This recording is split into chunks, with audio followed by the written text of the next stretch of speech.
నలమహారాజా, నీ యొక్క కథని ఎప్పుడైనా ఎక్కడైనా విహంగ వీక్షణంగా పద్యాలు శ్లోకాలు లేకుండా చిన్న కథగా ఒకసారి చెప్పుకున్నా సరే ఇక కలిపురుషుడు ప్రవేశించడు. అసలు ముందు ఈ సభని కాపాడాలి కదా, కలిపురుషుడు ప్రవేశించకుండా నేను నలోపాఖ్యానాన్ని వినాలి లేదా విహంగ వీక్షణంగా స్మరించాలి. ఇది కూడా చెయ్యలేకపోతే నేను ఒక వరం ఇస్తున్నాను లోకానికి.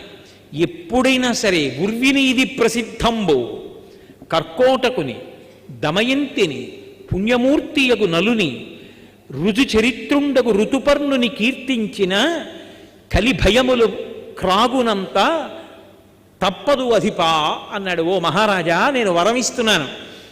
నలుడు, దమయంతి, కర్కోటకుడు, ఋతుపర్ణుడు, ఈ 4 పేర్లు ఒక్కసారి రోజు ఉచ్చరిస్తే పైకి కలిపురుషుడు ప్రవేశించాడు.